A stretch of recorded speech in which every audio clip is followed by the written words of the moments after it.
appears the Trump campaign has been hacked. Oh no! Over the weekend, Politico had admitted that it had been receiving internal Trump campaign documents. Soon after that, the Trump campaign confirmed that account. I've got a statement from Steven Cheung later on. Now, turns out an anonymous hacker going by the name of Robert, Robert, okay, said that they had a variety of documents from Trump's legal and court documentation to internal campaign discussions. For example, they had the Oppo file on J.D. Vance. So, look, when you're vetting a candidate, you're going to go, especially one that that's going to be as major as a vice presidential pick, then yeah, you have to vet them. And so that's what this is. This was a 271-page document, and it was based on publicly available information about J.D. Vance, his past record, his statements, and yes, some of, for example, some of his past criticisms of Trump were identified in the document as quote-unquote potential vulnerabilities. That document was dated on February 23rd. Now, Robert also sent part of a research document about Florida Senator Marco Rubio, who was also a finalist for the VP nod. Little Marco! Well then, interesting. Now, asked how Robert obtained the documents, they responded, "I suggest you don't be curious about where I got them from. Any answer to this question will compromise me, and also legally restricts you from publishing them." Okay. Now, here's the thing.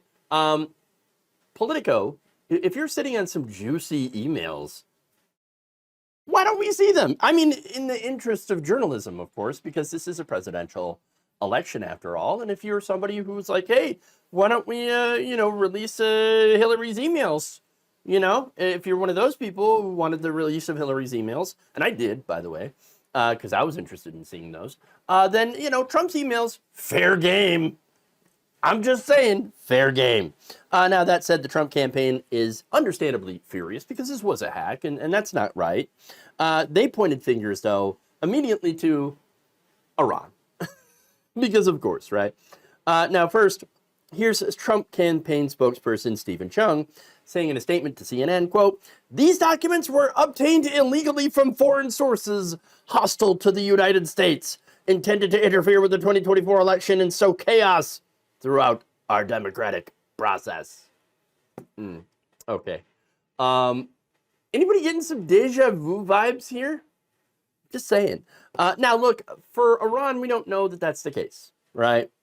I mean, sure, Iran would have a vested interest in not having Donald Trump be president. After all, Trump ripped up the Iran deal, okay, which was actually really good for both Iran and world peace.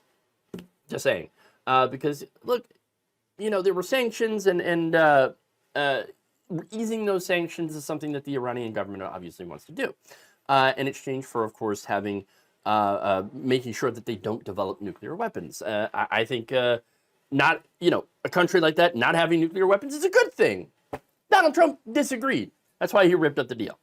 So, now anyway, what's interesting here, though, is that the possibility that a foreign actor may have infiltrated a political campaign and then released internal documents, emails, and something to a news outlet. Where have we heard this before? Again, I'm getting that deja vu here. If Russia or China or any other country has those emails, I mean, to be honest with you, I'd love to see them. Russia, if you're listening, I hope you're able to find the 30,000 emails that are missing. I think you will probably be rewarded mightily by our press. Oh, yeah. Huh. That's where I remember that from. The irony. Butter emails. Now it's but his emails. Doesn't quite roll off the tongue as much as butter emails. But anyway, now last month reports emerged the U.S. intelligence community received an increasing evidence that suggesting that Iran was working on plots to murder Donald Trump. Okay. In retaliation for his decision to order the assassination of Iranian military officer Qasem Soleimani in 2020. But again, we don't necessarily know if that's the case. Certainly the shooter who targeted Trump at a rally last month no connection to the plot that we know of. This was a Republican who apparently got bullied and just wanted to take shots. I don't know. I doubt that this was some deep Iranian agent, okay? But let's get back to the statement here from Steven Cheung. The Iranians know that President Trump will stop the reign of terror just like he did in his first 4 years in the White House. The Iranians, any media news outlet reprinting documents or internal communications are doing the bidding of America's enemies and doing exactly what they want. Once again, do I need to show that video clip? Hey, Russia, China, anybody's got the emails? You will be rewarded mightily by the press if you release them. Huh. Weird. What a difference 8 years makes. Huh. Now, here's the thing. Call me old-fashioned, right? But I actually don't want any foreign actors trying to influence our elections, be it Russia, Iran, or, I don't know, Israel.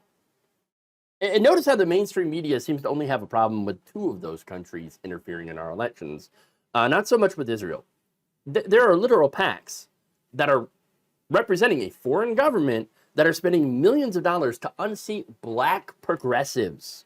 They managed to unseat both Jamal Bowman and now Cori Bush. And guess what? They're coming for Ilhan Omar next, all right? And by the way, in Cori Bush's race, they used racist caricatures to do it.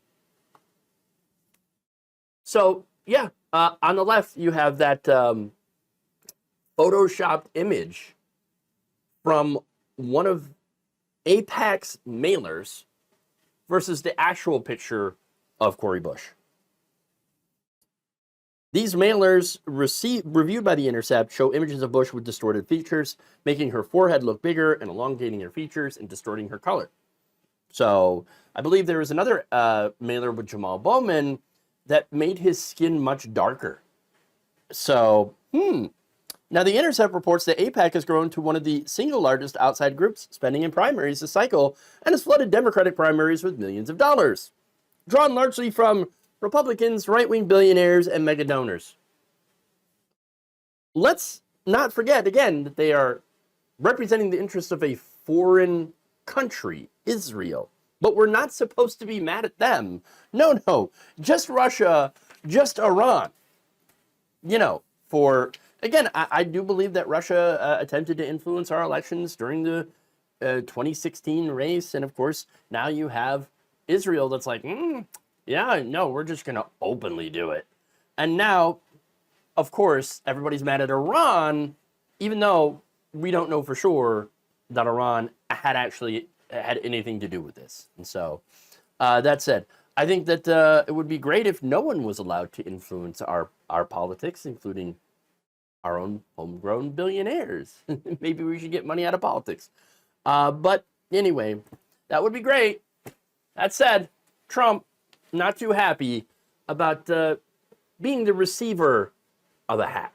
Thank you for watching. If you enjoyed this video, please like, share, subscribe, hit the bell icon in order to get notified whenever a new video is released. And if you want to support independent, progressive media through this difficult time where it seems like everybody is shutting down, you can become a member on our YouTube page, you can become a subscriber on Facebook, or you can go to my Patreon. It's patreon.com/Jeff Waldorf. Thank you.